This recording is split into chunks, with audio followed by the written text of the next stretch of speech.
Community members in Paso Robles organize a vigil for Kristin Smart and her family. Smart was a 19-year-old college student who was sexually assaulted and murdered in 1996 in San Luis Obispo.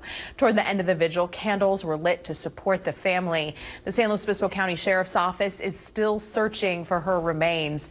Last week, a father and son were arrested and charged in connection to Smart's disappearance and death.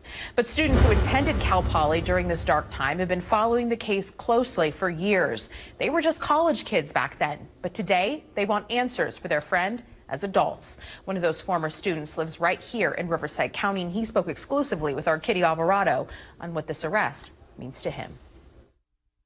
The charge against Paul Flores is murder. After nearly 25 years, the man suspected in the disappearance of 19-year-old Kristin Smart was arrested and charged with her murder. His father also arrested and charged as an accessory. It is alleged that Mr. Flores caused the death of Kristin Smart while in the commission of or attempted rape. That news sent shockwaves through the alumni community of Cal Poly State University. The campus Smart was walking home to from a party when she disappeared. Finally, they got the guy. Kevin Puckett attended the university and lived in the dorm room next door to Smart. We might actually be able to get some closure. There's the family and everyone else that's been watching this for 25 years. He says students who attended Cal Poly during that dark time have kept up with the case. A whole generation of us were sitting there going, how can a girl go missing from the dorm that looks just like mine right next door to mine and they not find her? He didn't know Smart personally, but they ran in the same circles. But he did have several interactions with Flores.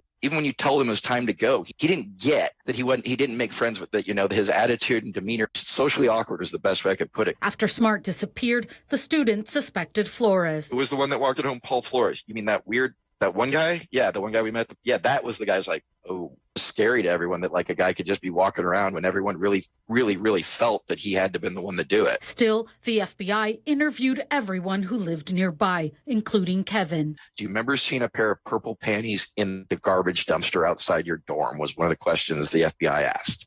And it was just one of those random things that stuck in my head. I didn't have anything really helpful other than that I'd met Paul and I could admittedly know that he was socially awkward. He says he will always have questions for that socially awkward student suspected of the crime. Why, dude?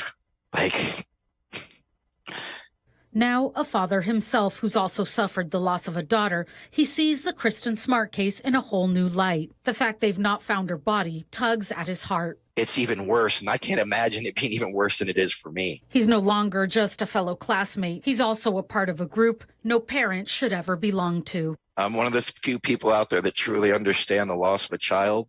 When you did everything right and just bad stuff happened, it wasn't your fault, and I'm sorry. Kitty Alvarado, NBC Palm Springs.